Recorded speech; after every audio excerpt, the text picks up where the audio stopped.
Tax incentives. These tax incentives are noble initiatives, but need to do a cost-benefit analysis of these incentives to establish whether the country is truly benefiting or not. A reminder that the revenue losses suffered by the government because of the stabilization clause on a reality of 2.5% that existed for 25 years in Zimplast's contract that ended in 2019, cited just as an example here. These type of incentives are harmful towards revenue generation, and it is important that as government signs such agreements, it is cognizant of the long-term effects. Recommendation: the Minister of Finance to fulfill the commitment made to the table a tax expenditure report on the tax incentives issued to date, so that as legislators we appreciate the revenue forgone and how as a country we can strike a balance between the revenue forgone and the revenue generated for the fiscus. There is an acceptable threshold for the country to forgo its revenue. We do not need to exceed it. EPOs and the use it or lose it policy.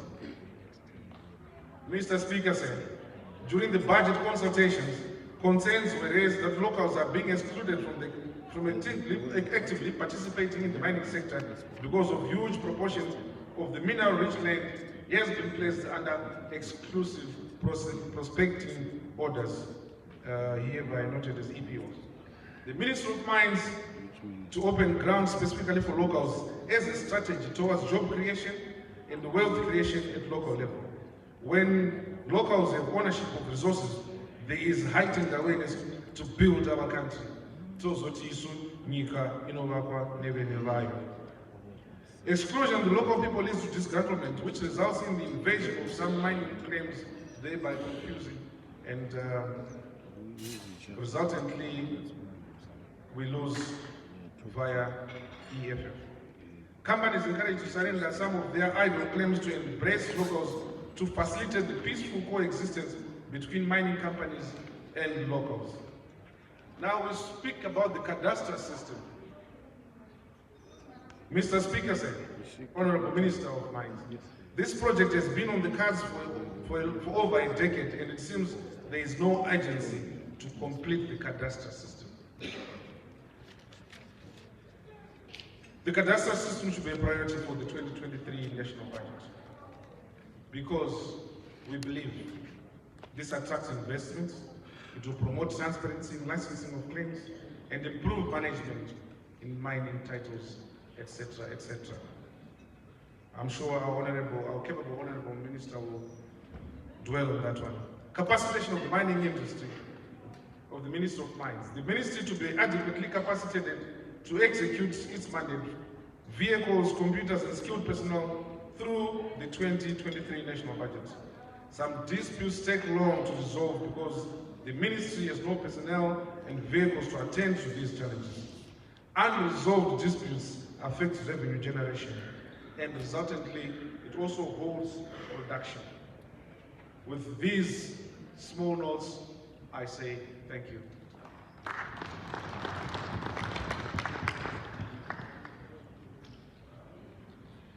Thank you very much, Honorable Kashiri. Let me now call upon Honorable Msaruwa so that we will do the plenary session once.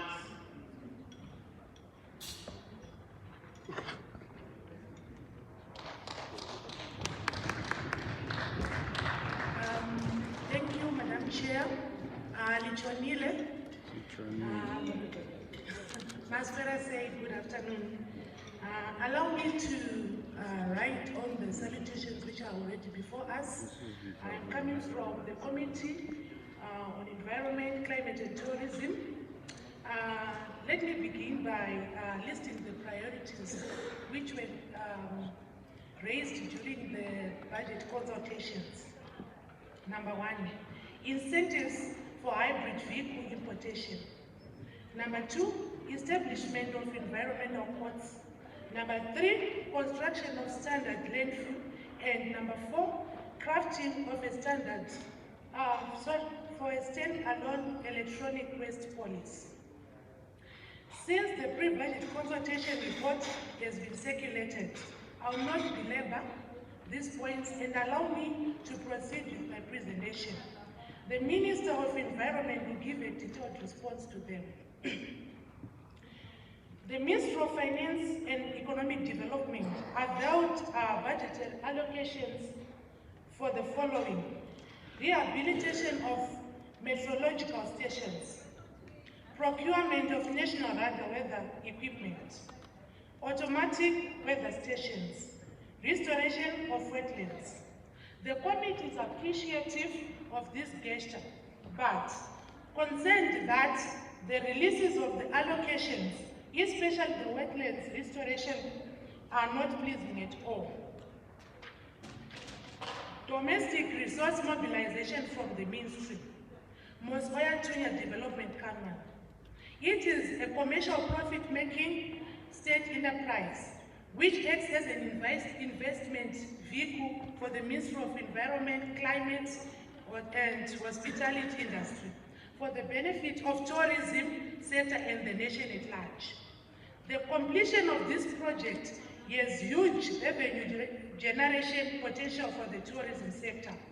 Its functions are to facilitate tourism infrastructure development in Victoria Falls, to act as a warehouse for tourism, land and safeguard government's interest in strategic tourism investments, to enlarge and form strategic partnerships, alliances and joint ventures with prosperous investors to complement private sector in the development of tourism facilities and services, to promote complementary and strategic tourism investment into the sector.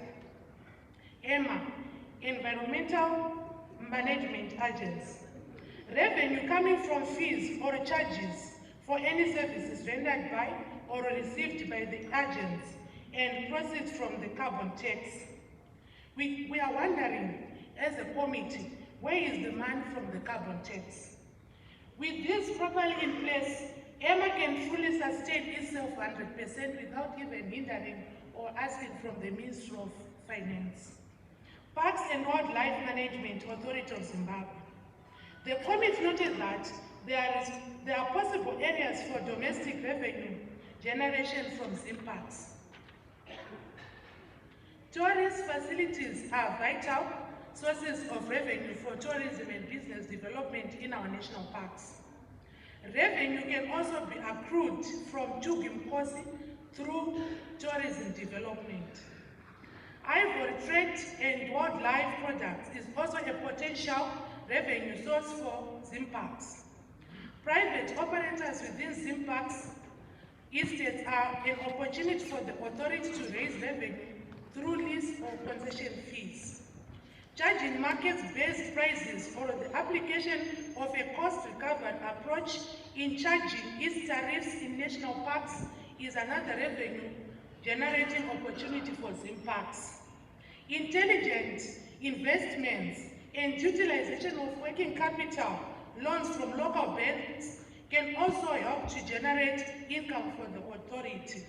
If these revenue measures are to be implemented efficiently and effectively, the authority can at least be approximately 60% self-sustaining, but this has not been done.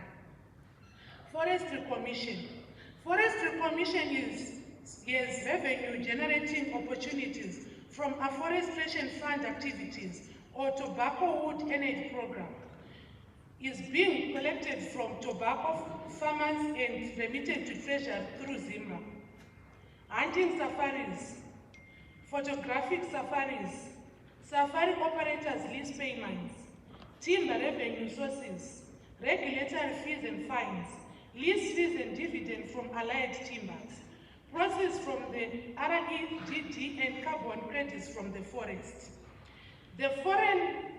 These revenue sources will allow the Commission to run its operations fairly efficiently if supported through the provision of adequate resources for the rehabilitation of the hunting and photographic safaris and the procurement of the equipment to enable self-sustenance.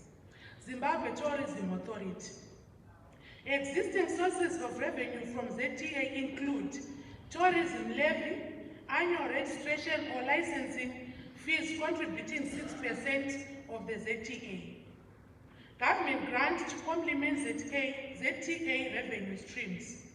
Automation of business processes to enhance revenue mobilization, registration and levy compliance enforcement. The Tourism Revolving Fund through the recapitalization and investment in the tourism sector.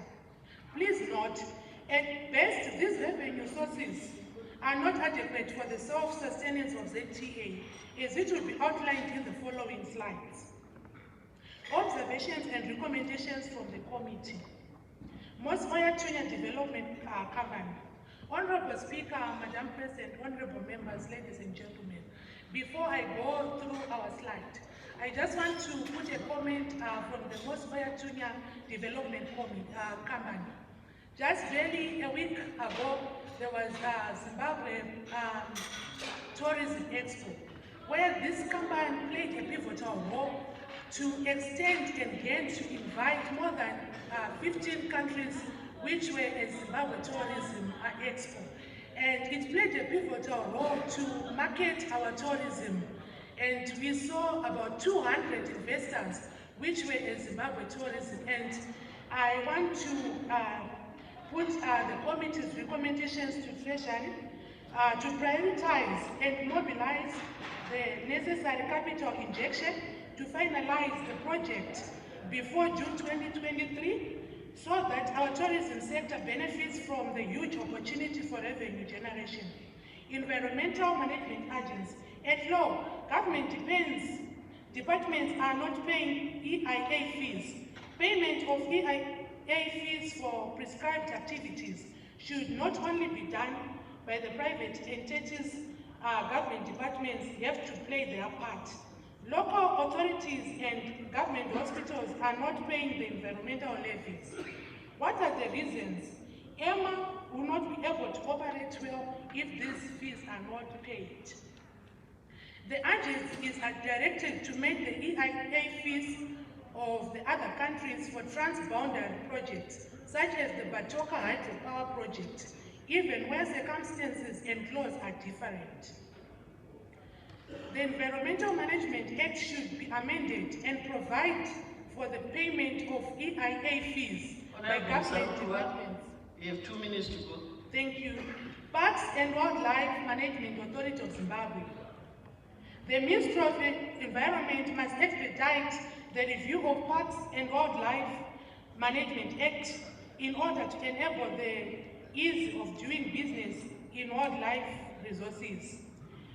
A concerted effort must be made during the upcoming Panama CITES COP in November 2022 to aggressively lobby for the easing or a removal of restrictions from ivory trade in order to unlock value in wildlife. Forestry Commission, capital injection to rehabilitate the infrastructure to suit the current economic standard and policy interventions. Zimbabwe Tourism Authority. However, the committee recommends for budgetary support that can fully meet domestic and international marketing campaigns. International marketing demands huge foreign currency allocations, especially for programs such as participation at international travel fairs and roadshows and advertisement on international TV channels and social media platforms. The authority has a huge task exploring new and innovative ways of reviving, growing, and developing our tourism to achieve a US $5 billion tourism economy by 2025. And in this digital era, we would want to see Zimbabwe Tourism Authority online, just someone clicking Victoria Falls and seeing everything that they want to come and see. The committee appreciated the tremendous upgrading work that has been done to Byproducts border posts and recommend that all our major ports of entry and border posts be immediately upgraded and the potential border posts to be formalized. The committee recommends the urgent upgrading of Kazungula border posts as the national facilitates smooth entry and exit to our tourists. Last, disaster risk reduction and financing. It is apparent that the government of Zimbabwe does not have a clear funding model for disaster risk reduction. The lack of plausible financial resources mainly caused the government to be more reactive in its approach instead of being proactive. The lack of proper financial support has also caused brain drain even within the meteorological services departments. The committee is recommending for the following: prioritization of the financing and construction of at least one evacuation center per province, provision of a ring-fenced contingent budget in the national budget to cater for, number 1, disaster risk reduction purposes, number 2, adaptation, mitigation and resilience building initiatives, and number 3, focus-based financing. The logic is that he who understands the possible future knows how to plan better. The purchase of at least 2 helicopters for timeless rescue operations by the Civil Protection Department and at least 2 specialized cloud seeding planes and do away with exorbitant hiring costs. It is the duty for the Treasury to provide because this department doesn't have any source of resource mobilization. Lastly, we need climate change laws for us to have a climate change fund for co-funding purposes, because we cannot continue to go and beg for climate funding, yet we also need to fund for ourselves if we have a climate law. With these few words, I thank you.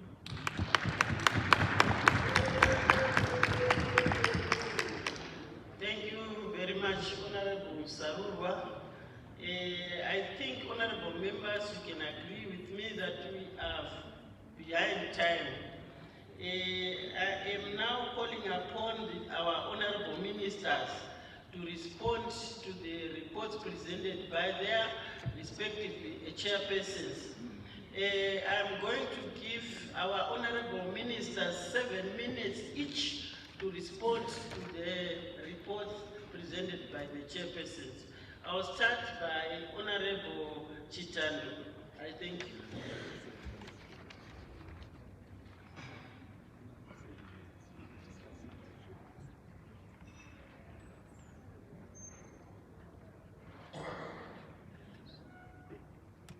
Thank you very much, Chair. I wish to acknowledge the Honorable Speaker of Parliament, and I also wish to acknowledge Madam President of the Senate, colleague ministers here present, honorable members of Parliament, government officials here, members of the press, ladies and gentlemen, all protocols observed. I would like to thank Honorable Kashim, who presented the report on behalf of the Parliamentary Committee on Mines and Mining Development. I would like firstly to give some basic facts on the status of the ministry, and I will in the process also respond to issues which have been raised. Mr. Speaker said the facts on the ground is that the mining industry is growing from the 2.7 base which we established in 2018 to the 12 billion milestone for next year, and is well on course in terms of the achievement of that. In the process, Mr. Speaker said, there has been a very significant increase in the issuance and applications of mining titles. Generally, the ministry over years used to process about 2,500 titles per annum, and at the moment we are handling right now a backlog of around 15,000. So it's about 6 years worth of title which is being processed as we talk. It's a massive increase, and the fact of the matter is the resource base has not increased correspondingly to the applications. The ministry is stretched as far as responding to the needs of of the investors. However, I must admit that the resources have been availed. The Ministry of Finance has done its best to assist, but there is more resources that are required. Mr. Speaker, I would like again to state as a fact that cabinet approved or put in place a responsible mining initiative or policy, whereby all mining which takes place in the country should be undertaken in a responsible manner, adhering to all policies and laws, which include but not limited to labor laws, which include but not limited to environmental laws, immigration laws, and channeling product through Fidelity for gold and through MMCZ for all other minerals other than gold. However, admittedly, this responsible mining initiative requires enforcement and requires greater presence on the ground. And again, that presence is not as good as we would like because of the need to have resources. You take a province which probably has 4 or 5 vehicles and has to service over 10,000 mining titles, or mining locations. You then find that it takes months before before some of the mining locations are expected. But however, as I said, there is a program to get more resources from the Ministry of Finance. Again, the fact, Mr. Speaker, is that Zimbabwe is underexplored. The exploration which took place in the country was in the 1960s and not using modern techniques. And the fact of the matter is, Mr. Speaker, if anyone goes to the geological survey and you get a map of the geology of Zimbabwe, it's a map which was drawn some time back before some of the modern exploration techniques were in place. The fact of the matter, Mr. Speaker, is there are some areas where there have been some modern exploration taking place in the last 2 years, and that has fundamentally changed the map which comes from that. Mr. Speaker, I will talk about some of the initiatives which are taking place in the ministry. These include, but not limited to, a backlog clearance exercise, whereby in response to the backlog of applications which I spoke about, that the ministry is making concerted effort to ensure that we try and speed up mining title application process process the application for mining title. There is the cadastre system, which Honorable Kashiri referred to. Mr. Speaker, the cadastre system is almost ready. There was a trial which was done as a project in Manicaland, and that was very successful. So it's now being rolled out to all provinces, and as we talk, data capture is in progress. So we will have the cadastre system operating in the first quarter next year. We expect that the data capture exercise should be done by the end of December. Mr. Speaker, in some of the initiatives include the establishment of gold centers and also include coming up with a formalization exercise for small-scale miners. Mr. Speaker, in terms of what is required there's need to continue to capacitate the ministry in response to the size. Effectively, the ministry has grown 340% in terms of the size of the mining title being administered, but the size and the resources have not gone correspondingly to that. There is also need for the resources to enforce the responsible mining initiative, to check and ensure that all the miners are mining in accordance to the provisions of Mines and Minerals Act in terms of the environment and also in terms of safety and in terms of coming up with the correct mining standards, and also to ensure that before any mining takes place, there is an approved EIA, which is what is required in terms of the law. And there's also resources required to provide some of the services from a metallurgical perspective in terms of the government laboratory, and also some of the services in terms of the geological services. Mr. Speaker, we'll touch now on some of the issues which I may not have covered, which were raised by the Parliamentary Committee on Mines and Mining Development. Firstly, on value addition, it's a fact that the level of value addition which we have at the moment is not where we want to be. But also, Mr. Speaker said, there's huge progress in terms of pursuing the value addition thrust in all the minerals.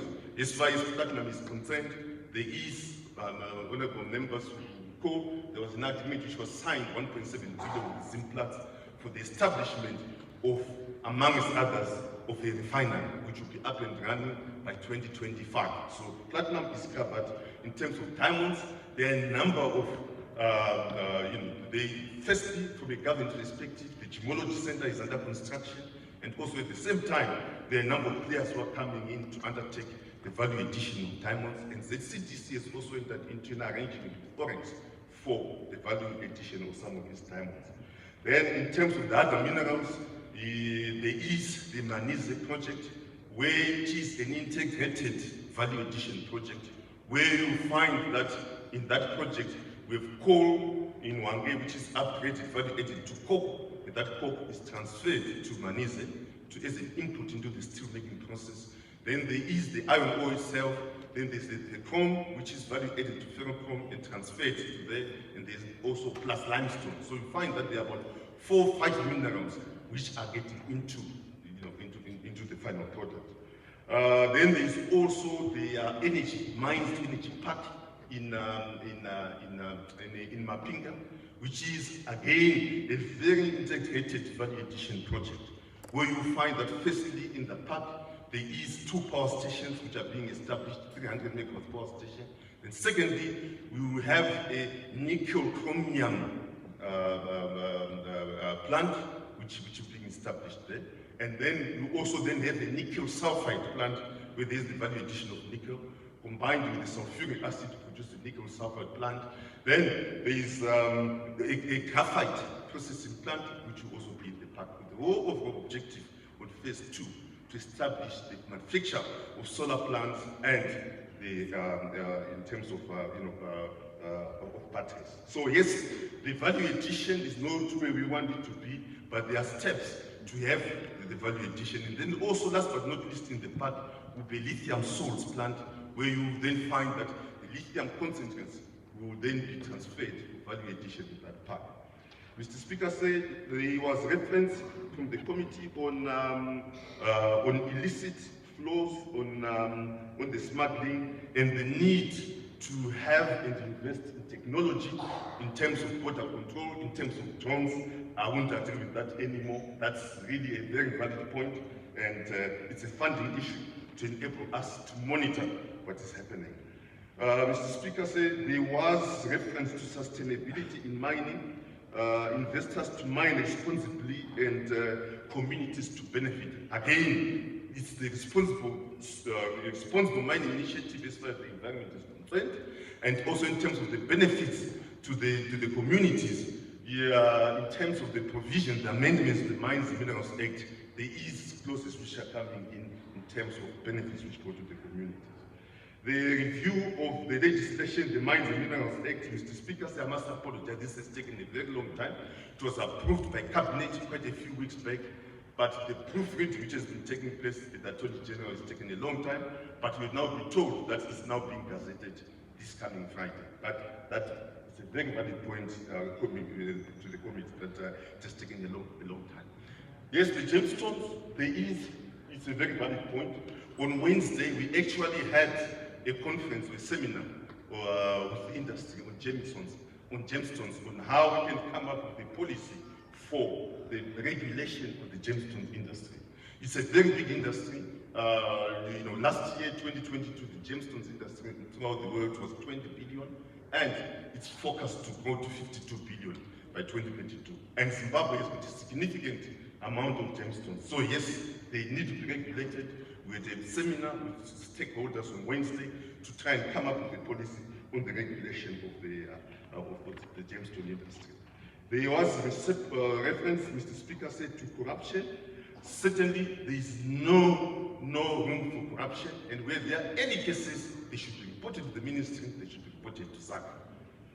Mr. Speaker said there was reference to tax incentives and the cost-benefit analysis. The Ministry of Finance is working on a consolidated mining fiscal regime, which will take into account all these issues, and at an appropriate time, that will be communicated.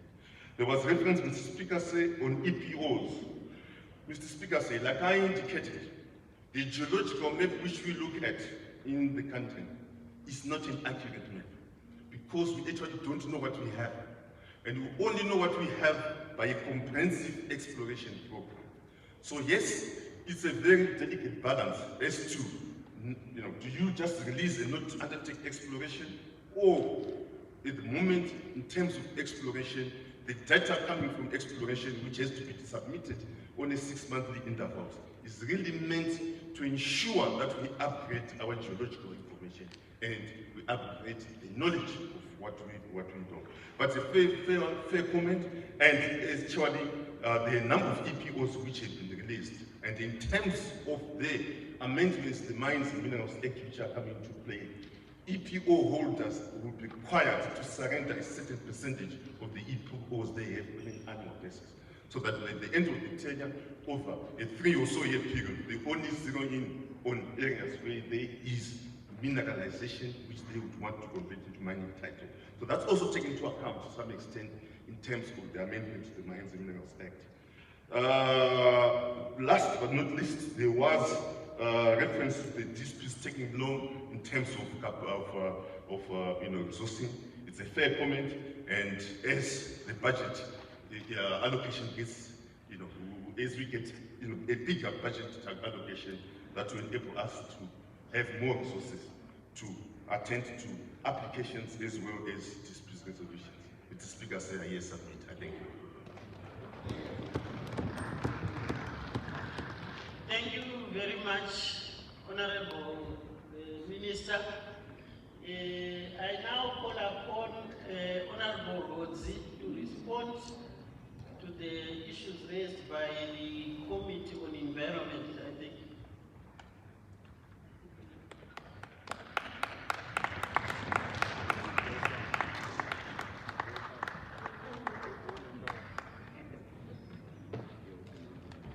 Thank you very much, our Chairman. Honorable Speaker, sir, Madam President of the Senate, Chairman of the panel, Chairman of the Environment, Climate, Tourism and Hospitality Industry Ministry, Honorable Ministers and Deputy Ministers here present, Honorable Members of Parliament here present, ladies and gentlemen. I won't take much of the time because sitting close to the chairman is very disadvantageous. She told me clearly that please take 7 minutes. So I wonder, but I'll try. Honorable Speaker said, our ministry had requested ideally a budget of 5.9 billion that was allocated a resource envelope for 2.4 billion. The revised budget is now 5 billion, and released budget as at the 30th of September is 3.7 billion, leaving a balance of 1.4 billion. The balance was less than 50% of the requesting and placed programs to dear financial pressures.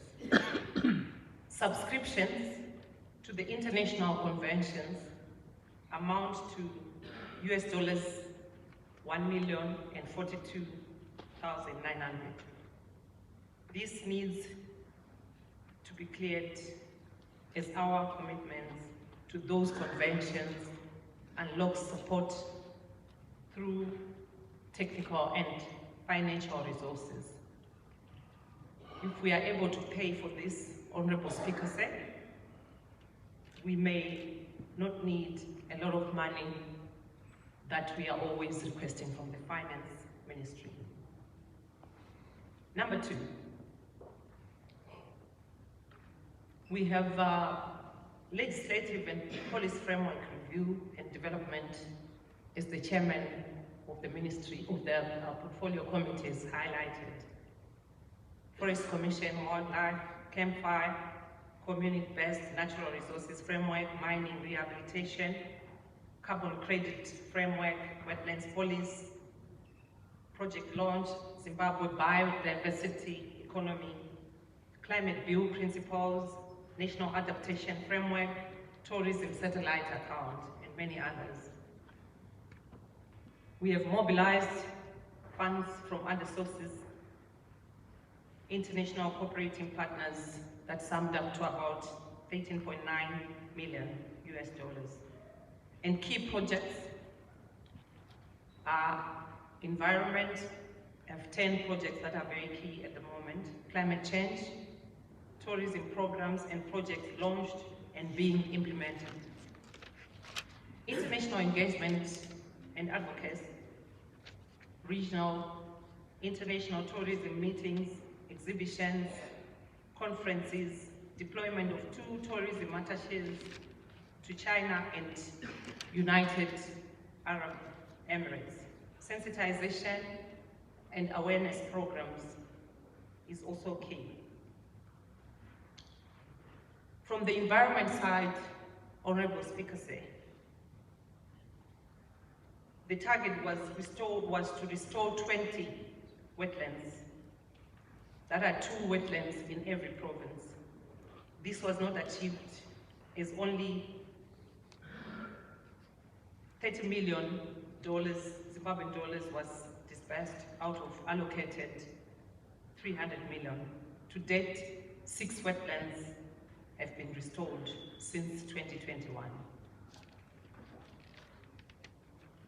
From the Forest Commission side, we have purification of cities and towns. This is a new design program that is meant to purify our cities and towns and to promote environmental stewardship. Resources are needed to establish nurseries and facilitate tree planting. Afforestation and reforestation. This program seeks to restore forests and increase national forests. The ministry acknowledges the release of 500 million of tobacco farm fund meant for reducing tree logging for tobacco curing.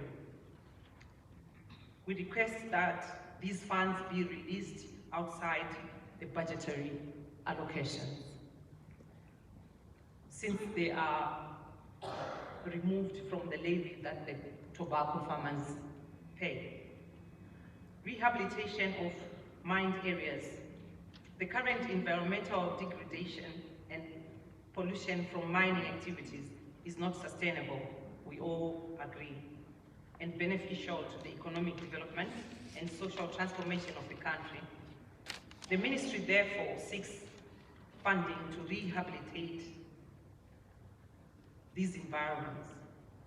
Rehabilitation and restoration of the areas that are polluted will ensure that such areas are brought back to productive use, which is beneficial to the environment and also to the economy. We have an issue with hazardous substances and hazardous waste management. Each province must have hazardous substance spillage response vehicle and hazardous waste landfill. Currently, there's 1 such vehicle serving the whole nation. In 2023, we seek to purchase 5 of them. Fire management.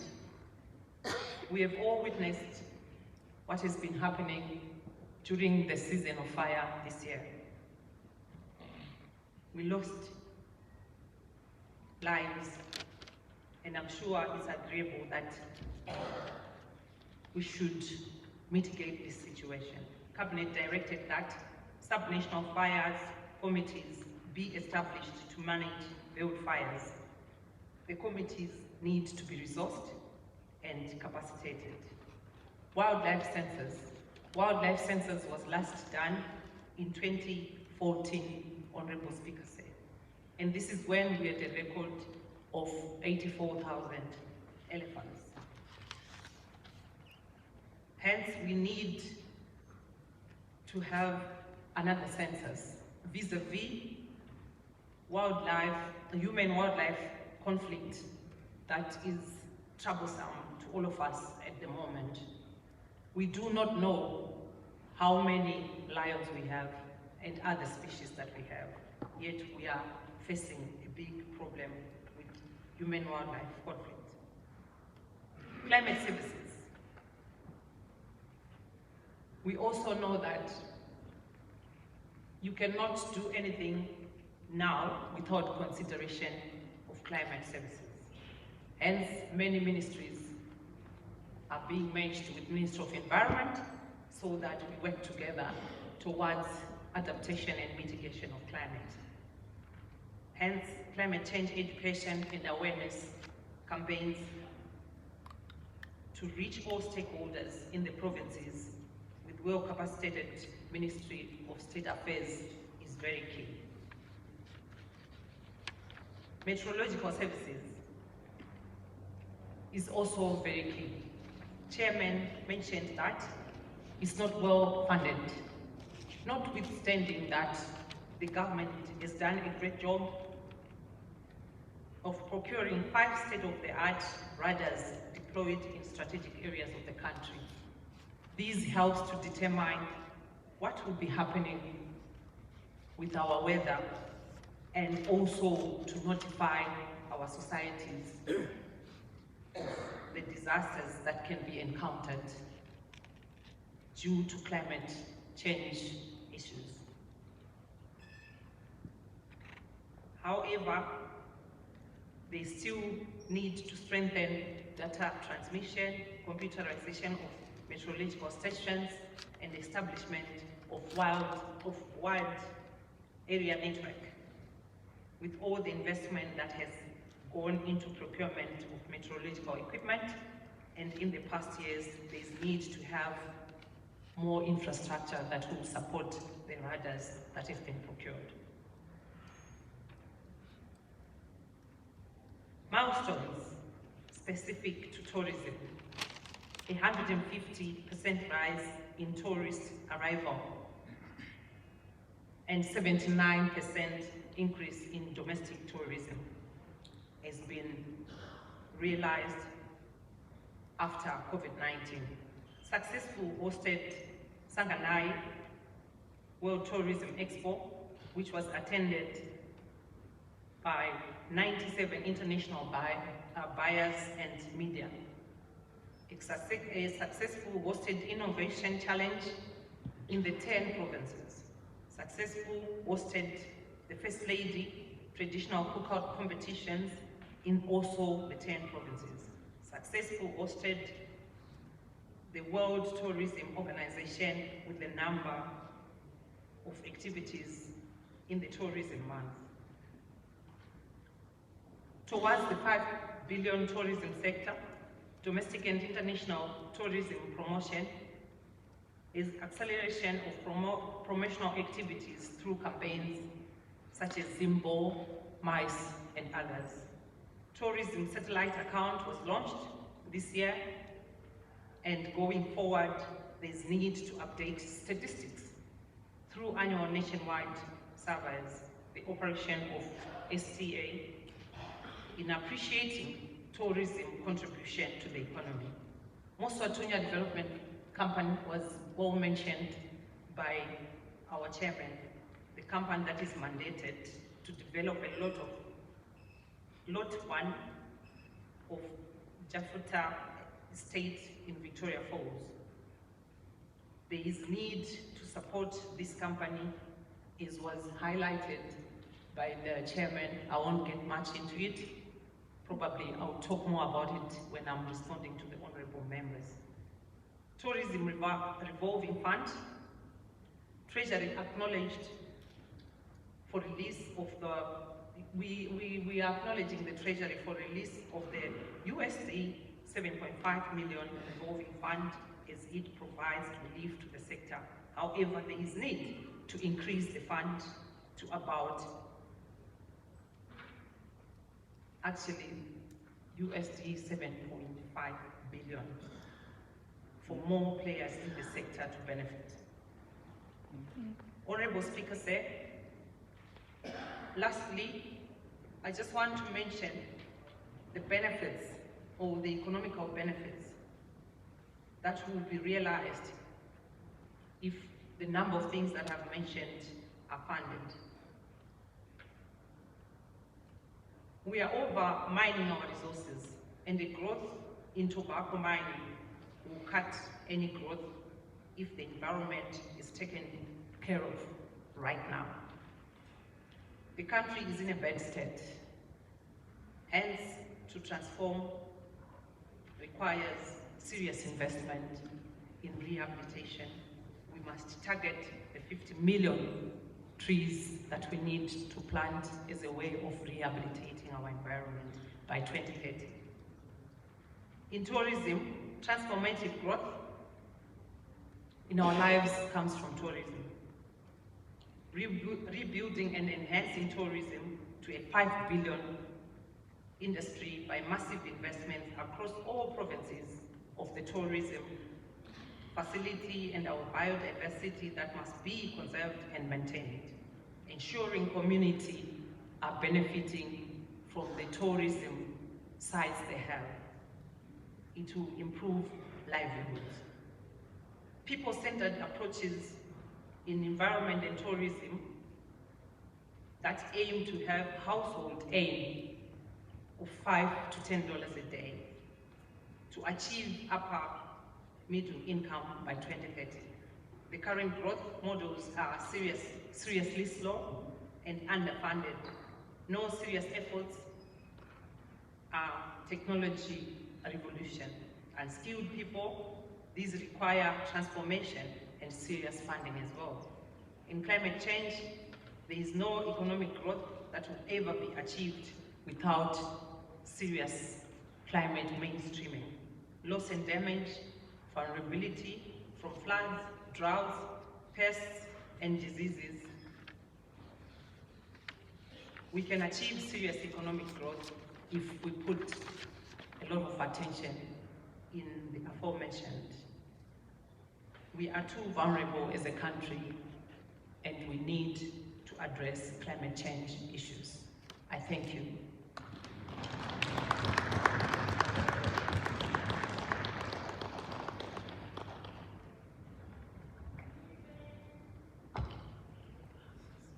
Thank you, Honorable Mutsi. It's now plenary time. Let's have our plenary session now. I beg you, honorable members, to try and be as short as possible, because we have got 5 more portfolio committees to present their reports today. So let's try to be as short as possible. I thank you.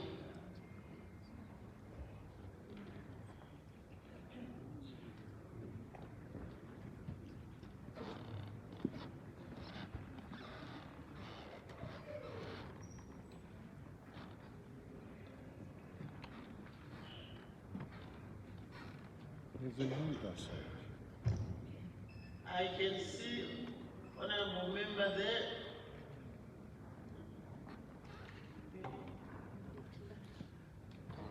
Yes. Then the second one, Honorable Makam, third one, Honorable Liswa, fourth one, and Honorable Purification, fifth one. In that order.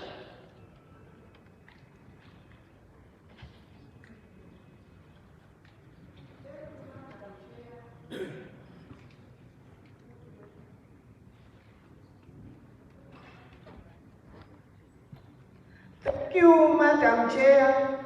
I'm Senator Alice Dube from Matore North Province. Madam Chair, I'm appealing to the Minister of Finance to put more resources to the Ministry of Mines. As the Honorable Minister of Mines has said, most of the provinces where there are gold claims, they are lying idly, vandalized for more than 20 years because of the EPOs. If the minister can reprocess those claims agents and support the women, youth, and local communities with mining equipment and fill those EPOs for the better of growth of our economy. I'm from Matabele North. We have got many EPOs, but the locals are suffering, the community is suffering. Thank you, Madam Chair.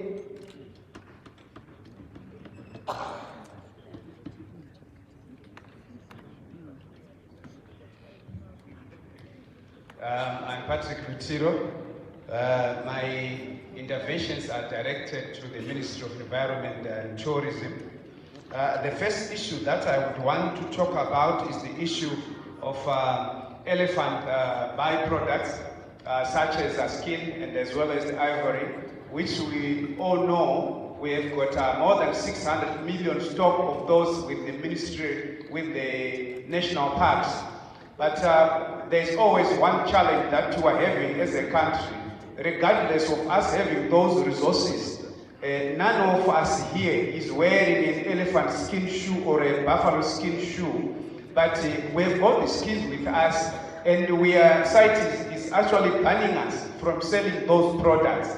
I'm saying that the Ministry of Tourism and Environment must relax the regulations that allow our local shoemakers and craftsmen to have access to the ivory and have access to the elephant and the buffalo skin for us to be able to wear buffalo or elephant skin shoes instead of these Chinese that we are wearing every day when they have got the skins in abundance. And we are making it very impossible for our people to have access to those products. I would want to think that it is even advisable for the national parks to give those skins and elephant tusks for free to our people, for them to be able to generate income. That's the first intervention.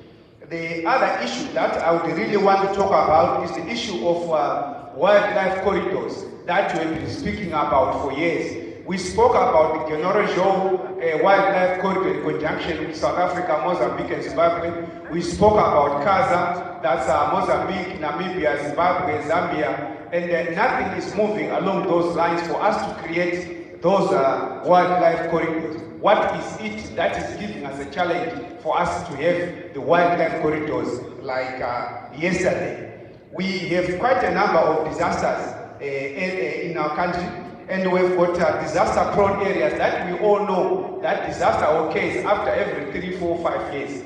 But to our surprise, up to this very day, we don't have centers where our people can actually gather to avoid these floods. But we've got schools in those areas. I would suggest that let the Ministry of Local Government, Environment, as well as Education, for us to go and improve our current schools that we have, for us to have disaster centers for our people, for us not to be found wanting as and when disaster strikes. I thank you.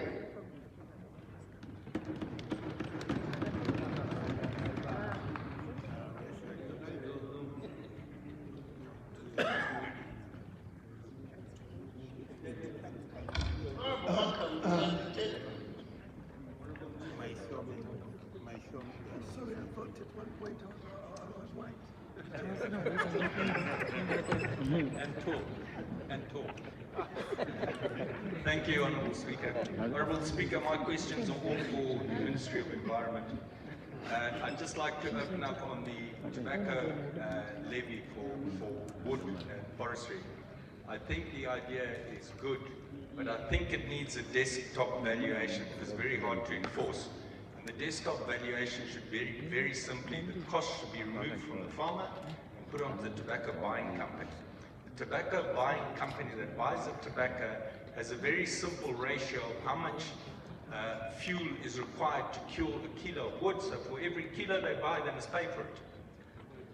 Because if they are not financing, whether it's coal or any other method of curing, it's quite obvious it's coming from somewhere else. And that's a very simple desktop way, and your revenues would more than double because everyone's ducking the system there.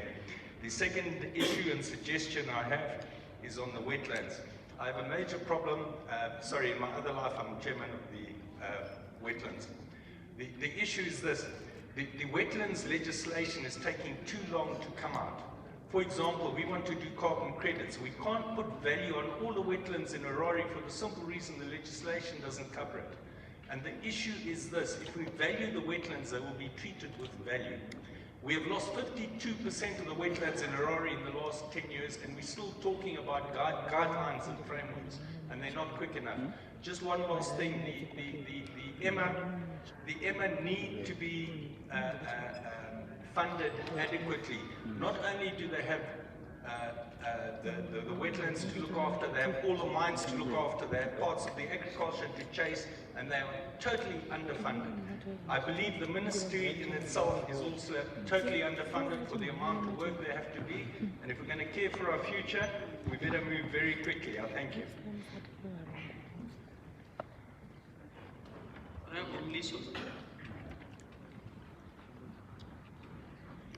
Thank you very much. Incentives for gold buyers, there's no question about that. That's the only way we can mop up all the gold in the various communities. So if they can be given an incentive, then there will be no smuggling. Not only that, can you also have more centers in those areas? Gold is a resource that we have, which can really empower the community. So I totally support that. And especially the young people out there, I think you've got an example, Scott Sakopanya, who really doesn't, you don't have to be that educated, but you need to have a gift to identify gold.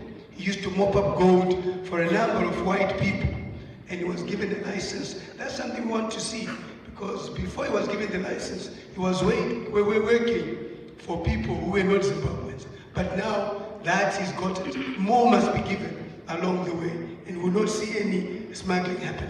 The cadastral system, Minister, I suggest you talk to one of the mining companies to just buy you one and see how best you can deal with it.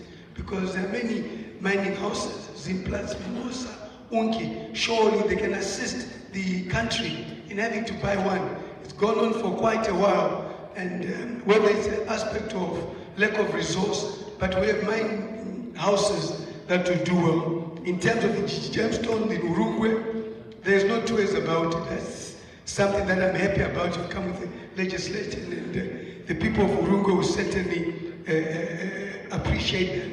Like Honorable Kashidi said, they actually use them to actually shoot birds and all that. The other issue is the issue on environmental degradation. I think on the mining aspect, Minister, remember that we don't know the quantity, the quality of our minerals. Why don't we put money into the exploration company? And then when we have that, those statistics, then we know how rich we are. We keep on saying that Zimbabwe is rich in minerals and so forth. That's just guesswork. The company, I think, was created in 1963, I remember, by Rhodesia. All it needs is equipment. And then we are able to assess our own minerals without anybody coming through and so forth. In terms of the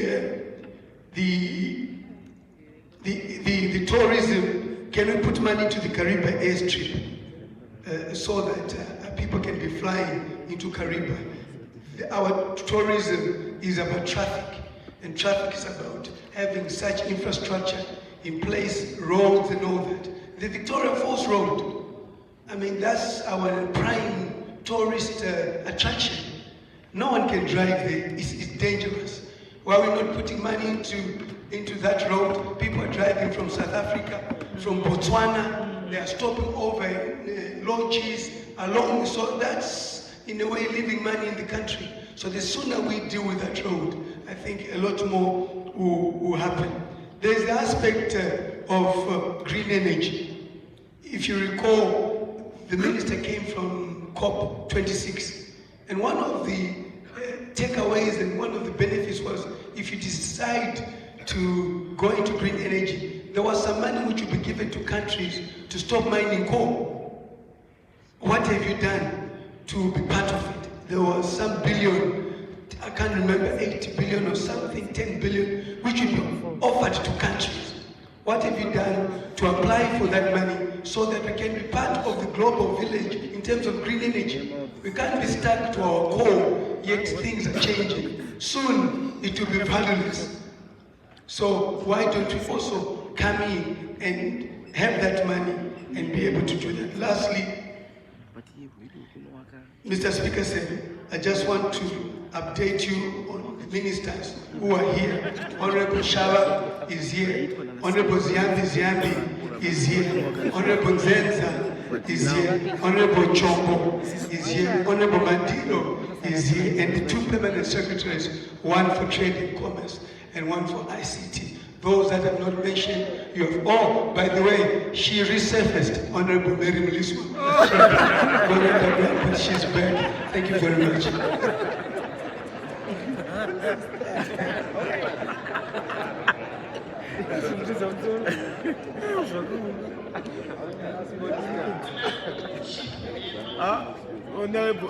Honorable Chair, I was number 5.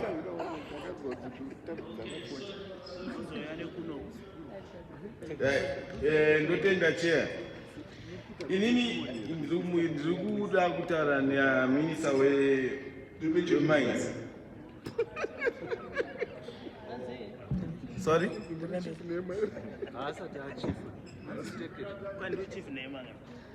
No, I was number 5. It was the Honorable Muriswa, Honorable Tekechi number 5.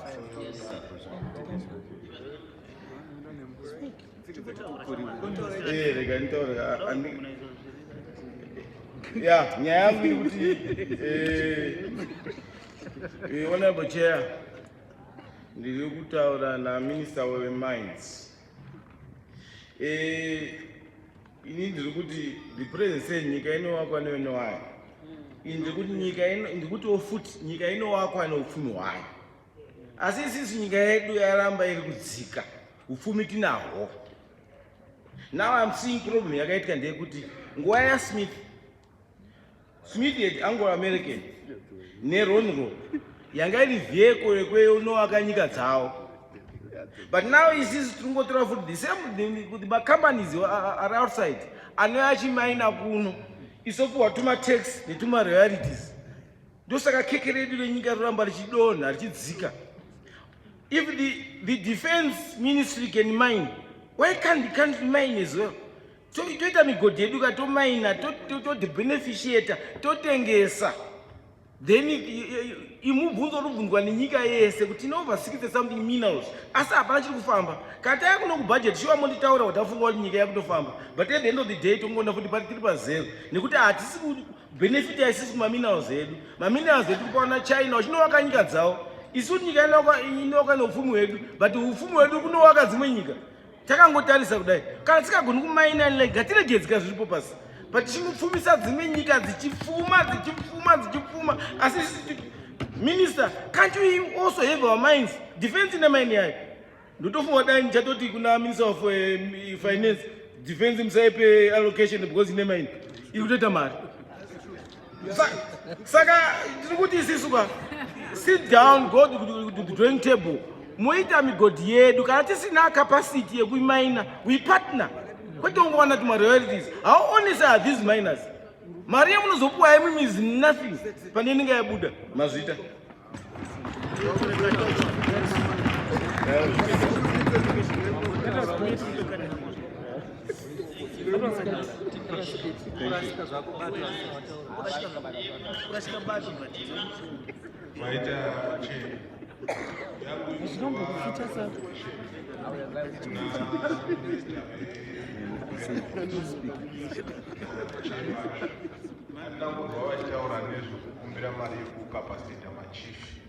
In terms of environment, kumamisha kuti tinogara kuti tibatane newe in EMA tikwanise kuti zvinhu izvozvo zvive in place. Saka ine demand yavanofanira kukumbira kuti vapiwe vakapasitete machief kumamisha uko, kuti tisasongana nehondo dzatinosongana nadzo dzokurasikirwa nezvakawanda, mhuka, chii. Machief ndo anoita basa iroro, tiriko tikapasitete maita iyi. Thank you, Honorable Chief. Honorable Member 1, 2, Honorable Chimbudzi 3. Sorry, sir.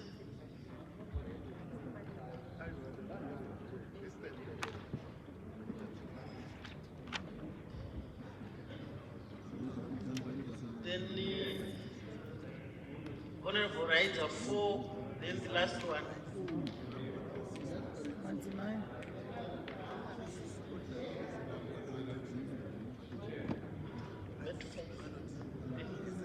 The last one is Honorable Mavete.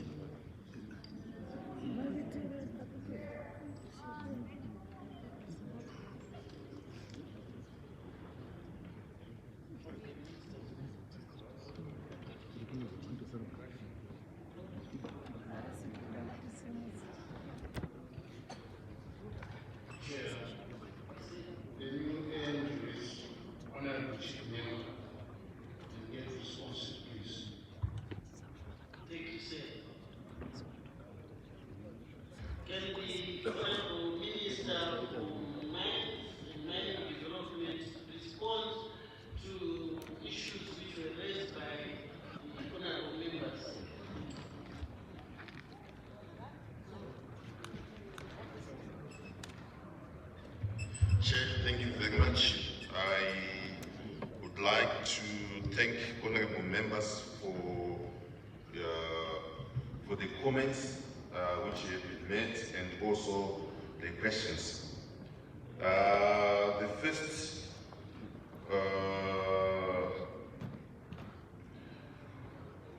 was on was urging. The first question was a comment urging the Minister of Finance to avail more resources to the Minister of Mines, and we fully agree with that. There was also in the same comment a suggestion to avail mining equipment, to enable the participation of our communities, which again is a very good observation. There is something which we are trying to work out with the Ministry of Finance, but it's still at very early stages. The next two questions related to environment. Then there was the comments made by Honorable Muliswa. Firstly, on the incentives for gold buyers, I think this was noted by the Ministry of Finance, and also a very important observation to increase the number of gold buying centers. It's actually in the plans, and I think very important observation. On the cadastre system, actually the fact of the matter is all payments to get the cadastre system operational have been made. At the moment, it's just a question of data capture. Initially, we did it on a pilot scheme for one province being Manicaland, just to see that it works, and it did work. So right now, the issue which is there is just data capture. It's no longer a cost issue. It's really a process of doing data capture so that we go live. And again, you make some very pertinent questions, your comments on the gemstones in Urungwe. We actually, in terms of the rollout of the gemstones policy, the target is to actually launch it in Urungwe. So that's again a pertinent observation. Then you also make comment on the quantity and quality of raw minerals and to put in money for exploration. Again, very pertinent. We do have the mining promotion company, which is a wholly government-owned company, which does exploration, but it's an issue of increased funding so that it becomes, it increases the rate of exploration. But again, it's a very important observation. I think the other three comments which you make on the third, on the Kariba airstrip, the Vic Falls Road, and the green energy, I will leave them to my colleague from the environment. And the other comment was on getting our own mining companies to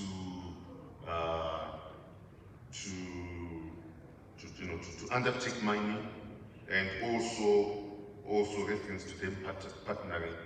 Again, it's fair comment. Suffice to say that we actually do have a number of significant state participation as things stand in mining activities. You find in diamonds it's very significant state participation, and in other minerals you find that ZMDC has partnered with a number of companies. So there is some state participation, but obviously I think increasingly it's something which can be looked at, resources permitting.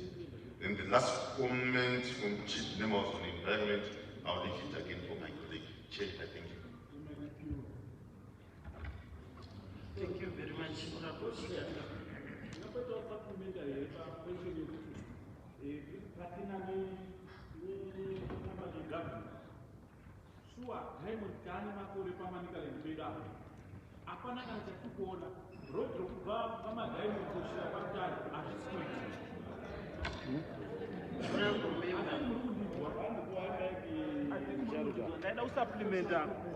Kuna minister. Honorable member, that's not a supplementary. Yeah, but mukana washa ndichazo tindakaona. Mira, Honorable Zimbabwe responder. But let us second round. Ndichipika vanhu musumudza ruoko rwenyu sumudzai masvita. Honorable Rodzi, can you respond to the suggestions raised by the honorable members? Chair, the Honorable Minister of Mines did not respond to Honorable Senator Dube. Repossession of EPOs, so that there is opening for youth and women in particular to participate in mining. And also Honorable Purification, implying that foreign investors in mining are giving very little by way of value for money and to the national coffers. It would be good also if you can mention an issue that was raised yesterday, the Maninze giant steel mining company, its impact on our national economy.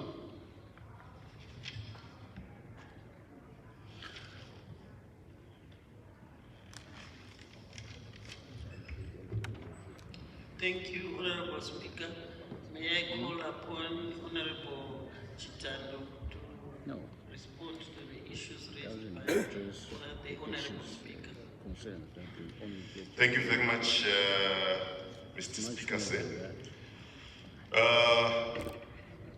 Let me probably just comment again on the issue of the repossession of EPOs, where I earlier on made two comments or statements. The first, which I made, is that in terms of the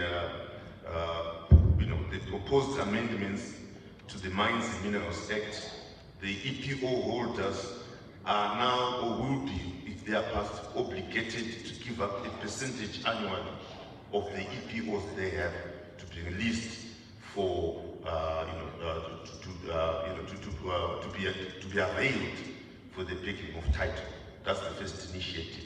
The second initiative, Mr. Speaker, is we actually have this year a number of EPOs which have actually been released. So that process is underway. In terms of over and above that, in August, government availed 38 areas which are earmarked for for youth. That was actually released at the post-government press conference. And in these 38 areas countrywide, where we are working and talking to the Minister of Finance to come up with suitable structures to enable that the capacitation of the participants in there. The issue of giving very little in terms of value for money, they are, like I indicated earlier on, there is a review of the mining fiscal regime, which is being looked at, and that will be once finalized, that will then be, I think, communicated. In terms of the Manize, Mr. Speaker, I'm not too sure the nature of the question, but maybe let me try and expand on what is happening in Manize. In Manize, Mr. Speaker, they are the first phase of the Manize project entails production of 600,000 tons of carbon steel with some elements of lower grades of stainless steel. And the whole grand plan is to go up to 10 million tons of steel, which effectively will make it a $10 billion US project. In terms of the value addition aspects of that, we do have the iron ore, which is in Manize itself, which will be mined, which is adjacent to that plant. It's a huge plant, which is about 5 kilometers by 2 kilometers on completion. And what will happen is, as feed into that, there is coal in the Tinson Colliery in Wange, which is processing coking coal to coke. At the moment, they have finished a 140,000 ton coke pattern, which is operational. There's a 180,000 ton coke pattern, which will be commissioned in December. And they have started civil works for the construction of a 1 million ton coke pattern, which will be the biggest in Africa. And that coke will then be moved as feed into the carbon steel plant in Manize. And secondly, we then have the smelters in Selu, which are producing ferrochrome, which will be shipped to Manize. And over and above that, they will be constructing some ferrochrome smelters in Manize. It's part of the value addition which goes into there. And then thirdly, we do then have a limestone, which is also feeding into the Manize. Over and above that, in terms of the general impact on infrastructure, there is a 90-kilometer line which is being constructed from Sherwood to Manize, which opens up in terms of the electricity provision in that whole area. And secondly, there's a completely new town settlement which is taking place, because there will be an operation of over 10,000 employees. It's a whole new settlement which is also taking place. And in addition, phase 1 of the logistics involves the construction of the railway line from Manize to Mvuma, upgrading of the railway line from Mvuma to all the way to the port. But as we move towards the 10 million tons per annum, there will be a new line being constructed from Manize to a port which will be dedicated to Zimbabwe, which will be in Mozambique. I'm not too sure whether I've answered the question around Manize. I think Mr. Speaker. No, you haven't answered the question. The question is, after all that, Minister, what is in it for us? The reason why they're building a road, it benefits them. The reason why they're putting accommodation, it benefits them. The same way that all these mining companies, during Rhodesia did, the infrastructure was critical in them maximizing on production and profit. So is there something to write home about what is in it from a percentage point of view for the Zimbabwe people or government? Thank you. In terms of the revenue accruing to government, what is in it for it? Firstly, in terms of the current structures, there are two ways in which mining companies, not just Manise, but all mining companies contribute to the country. Firstly, the central government, there is the contribution in terms of royalties and taxes.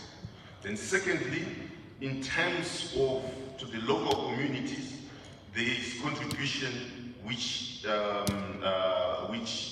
is being incorporated in the amendments of the Mines and Minerals Act. At the moment, it's there in terms of the royalties which councils levy. So these are the contributions. However, like I indicated, that there is a review of the mining fiscal framework, and that contribution could change when that is reviewed.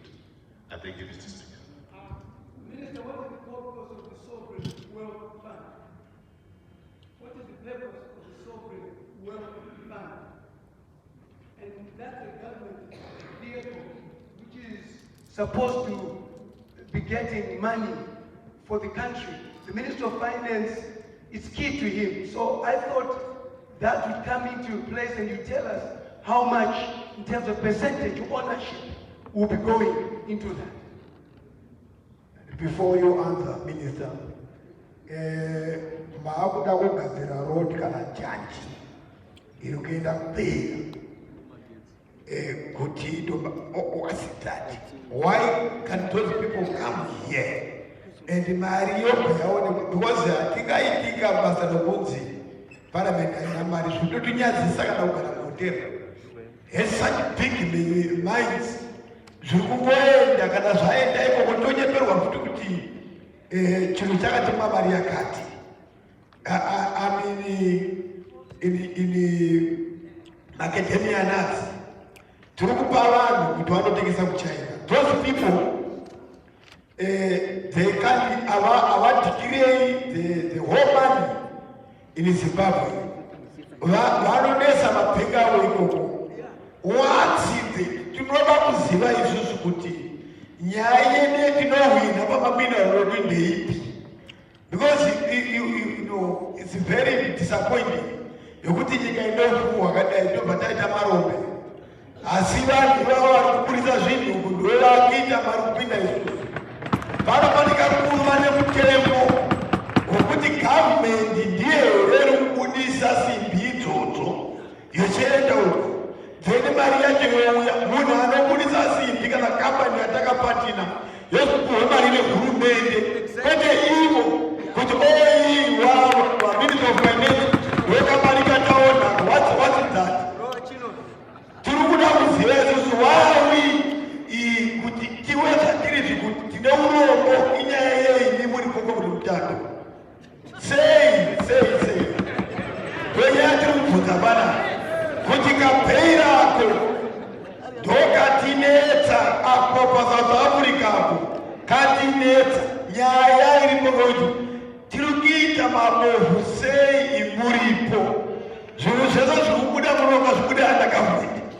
Then those people vanenge vachimainawo zvipuhwe mari yavo negovernment kuti mari yenyu dzani iwo kotengesa kwamusingazivi.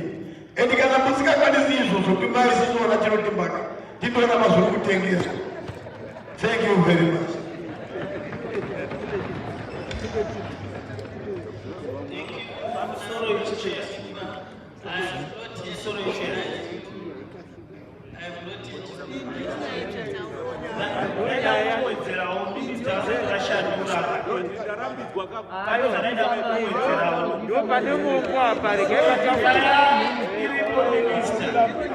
ndeyekuti tachida kuti tinzwisise kuti yatiri kuti ma-royalties, especially ku-mining sector muno muZimbabwe, the way we are managing or the way we are implementing issue yema-royalties, that formula inoshanda here Minister, for the benefit of our economy. Because trikuona kuti parikuita ma-under reporting, ma-under invoicing, a lot of things. Saka tikaramba tashingirira pama-royalties apa, zviri kutibetsera here senyika sana kuti tiwedzere ipapo, then mungoti reply akawanda kuti is it the right way that we are doing things, or zviri kunetsa Minister, tinotenda. Honorable Chair, iyi nyaya inoda kutondopa ndomongo watabikira muno. Chokwadi hatina kupusa. Nyika ino, Minister mataura zvakanaka kuti muri kuda kuita a 12 billion economy. Asi hamutitauri kuti mari yacho muri Okay. Minister matitaura kuti kubva muchitanga muri negore rakapera makataura 12 billion mukati maakutosvika. Muri kusvika 12 billion iri kubva kupi? Muri kuendesa mamiliyoni ari worth a trillion, mopuwa 10 billion yema royalties, motitaurira kuti maita success. I think senyika, this is the time we have to put a full stop. Hurumende ndiyo inofanirwa kumaina sezvataurwa nevamwe vangu tozogoverana. Smith akaita a robust economy nokuda kwokuti aita value addition here ende zviri zvehurumende. Kwete kuti marombe ari kubva kuchina achipema ndomouya moti achikugovera imiri zvinhu zvenyu. We cannot have this as a country. We need real policies anoita benefit.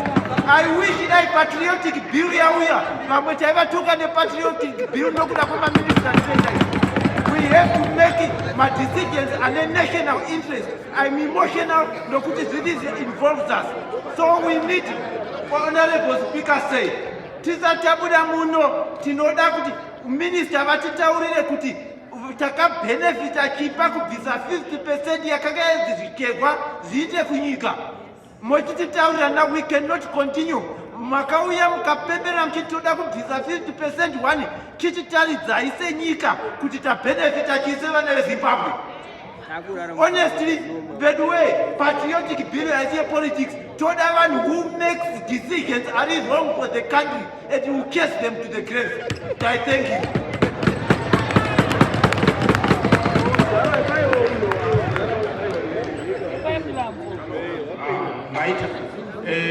Maita and chair, inyaya yangu iri kumanikana nekwandobva. Tikutambura shuwa nenyaya yemari. I think it has more than 5 years. Tichitora madiamonds kumarangi. But mukaendeyo chair, kubva pamaranga, road chairo harisi kufambika. Kuti uye kwaMutare. Tiri kutambura. Izvozvi isusu hatina nemari yekurara mumahotera. But mari iri kutorwa every week kunouya ndege inotore madiamonds. Yechiuya kuno kuHarare. But isusu tiri kutambura. Saka toda kuti minister vambotitaurira kuti mari yekumadiamonds imari yatakaona gore rese rineri. So that tizive kuti mari yedu inobva uko kumanikane ndimari yakati. Uye percentage yetofanira kupuwa imari. Kana kukauya 100 million mombotipawo 10 million. So that toitawo basa redu kukanyi iko kumashuma. Thank you. This is what is taking time.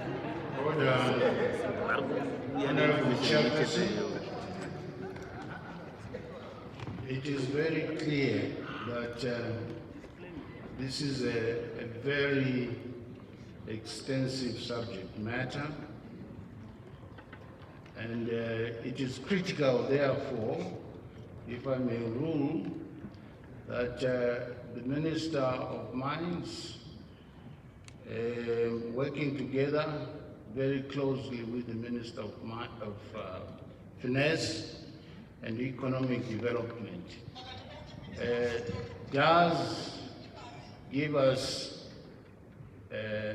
the resume to explain not only in terms of the steel works at Manize, but the whole mining sector, so that the honorable members may appreciate the intricacies behind the mining sector, and also the Honorable Minister of Mines has indicated that there is a review that is taking place at the moment concerning the mining policy, and that will also give a new complexion as to our mining sector. So I would want to plead with the House that allow the ministers to do the due diligence and report back in a more comprehensive manner so that we are able to stick to the program. I so submit, Madam Chair.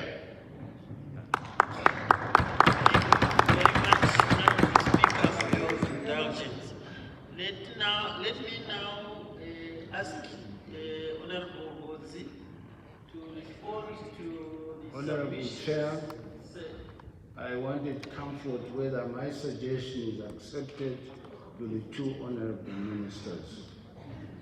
Thank you, sir.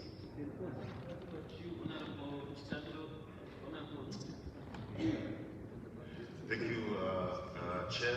I actually had conferred with Mr. Speaker, with my colleague, the Minister of Finance, and we actually thought it was a very good suggestion, which we think is the best way to go. Thank you.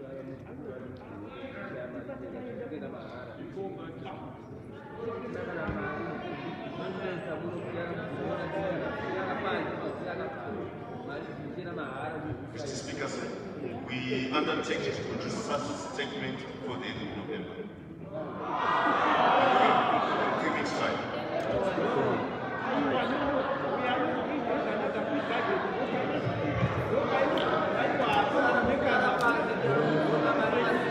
Order. Order.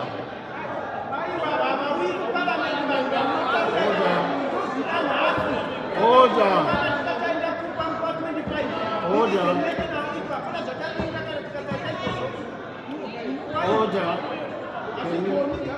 Can you sit down?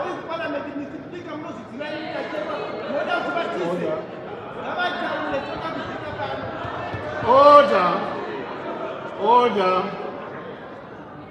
Order. We have to be procedural. They have committed in front of you, in front of the presiding officers, and it has to be done. And did you say end of November? Yes, end of November. That shall be done. That shall be done. Thank you, Honorable Chair. You may proceed with the program. Thank you, Honorable Speaker. And now call upon Honorable Godzi to respond to suggestions which were raised by the Honorable members. Thank you very much, Chairman. Honorable Speaker, allow me to respond to Honorable Bitiro on the elephant ivory issue that he raised. This one requires engagement with scientists, as we all know.